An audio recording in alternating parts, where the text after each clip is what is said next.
Oke, diperhatikan untuk semuanya. Mister akan menerangkan 3 kendala yang paling sering kalian alami ketika proses pembuatan aplikasi di MIT. Ya, silakan diperhatikan. Yang pertama, tidak bisa untuk menjalankan build app. Ya, saya ulang, kendala pertama adalah tidak bisa menjalankan build app. Saya jelaskan dulu. Ketika ingin menjalankan build app, ya, kalian harus menjalankan build servernya terlebih dahulu. Silakan cari di penyimpanan kalian, ya. Nah, di sini kalian juga bisa membedakan antara folder AI2U dengan RAR AI2U yang logonya buku. Nah, ketika file yang ada di dalamnya folder adalah file yang siap untuk kalian gunakan. Ketika file masih ada di dalamnya RAR, artinya file masih belum bisa kalian gunakan. Ya, jadi diperhatikan ketika Mister menyuruh kalian membuka folder AI2U, maka buka yang tipe datanya folder, bukan yang logo buku. Kalau logo buku itu adalah RAR, tempat menyimpan file instalasi. Ya. Kebanyakan anak-anak menjalankan build server di tempat yang salah. Ya. Diperhatikan. Nah, di situ ya, ketika kalian menjalankan build server di RAR, maka tidak akan keluar info server running. Ya. Muncul pertanyaan, Mister, saya sudah menunggu 2-3 jam. Ya, meskipun kalian tunggu 2 hari pun tidak akan bisa keluar. Karena apa? Kalian menjalankan di tempat yang salah. Yang benar adalah di folder instalasi. Nah, di situ ya ada keterangannya build server. Silakan dijalankan sampai keterangannya info server running. Nah, seperti ini ya. Setelah keluar, jangan di close ya, jangan di X, tapi di minimize. Ya, tapi di minimize supaya apa? Berjalan di latar belakang. Nah, ini baru bisa untuk digunakan build app. Itu problem solving yang pertama. Untuk kendala yang kedua, yang paling sering kalian alami adalah ketika kalian selesai menyusun sebuah aplikasi, ya. Lalu kalian save project dengan benar, kalian send out email dengan benar, lalu kalian stop AI2U. Namun di lain hari kalian membuka MIT dan datanya hilang. Ya, dan datanya hilang semua. Faktornya adalah dihapus oleh antivirus yang ada di laptop kalian. Ya, karena file yang akan kalian ekspor atau hasil dari eksporan adalah file yang masih ilegal, belum mendapatkan izin.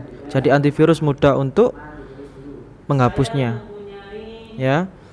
Jadi untuk solusi yang bisa Mister kasih adalah gunakan metode export dan import project. Diperhatikan. Nah, pakai yang export itu ya, yang export select bukan yang export all. Jadi hanya mengekspor yang dipilih saja. Nah, sebentar, Mister ada kendala. Kalau keterangannya waiting for localhost seperti ini ya, artinya lama tidak ada aktivitas, silakan bisa lakukan refresh pada browser kalian. Ya, silakan lakukan refresh pada browser kalian. Karena lama tidak ada aktivitas, maka tidak bisa menggunakan fitur ekspor. Kita akan coba lagi.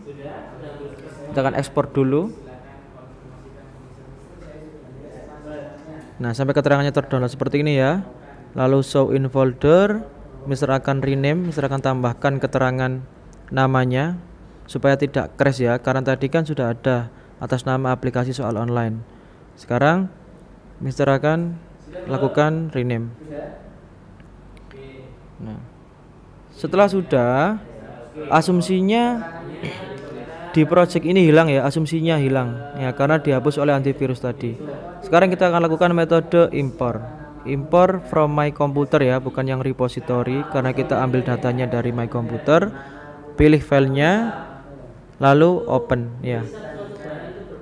Metode ini sangat membantu kalian ketika data hilang, kalian tidak membuat dari awal ya. Itu suatu metode yang bisa membantu kalian ketika data kalian hilang. Oke, itu problem solving yang kedua. Kendala yang ketiga yang paling sering kalian alami adalah ketika kalian klik stop AI2U seperti yang ada di video, Ketika kalian klik stop AI2U, ada keterangan file does not exist ya. File does not exist, atau ada keterangan server error saat kalian save project. Itu kenapa kok bisa seperti itu? Karena saat kalian menjalankan stop AI2U, file close AI2U yang ada di instalasi, bisa kalian perhatikan. Nah, close AI2U yang ada di instalasi mengalami korup atau error file ya. Jadinya MIT tidak bisa berjalan dengan sempurna. Nah, untuk solusinya adalah untuk penyimpanan datanya tetap kalian menggunakan metode export import project ya. Untuk penyimpanan datanya, untuk memperbarui file yang rusak, kalian lakukan ekstrak ulang. Caranya adalah kalian klik kanan extract here ya, di situ ada extract here. Nah, setelah itu nanti ada keterangan yes to all replace, artinya akan menggantikan semua komponen file yang baru supaya bisa kalian gunakan dengan baik.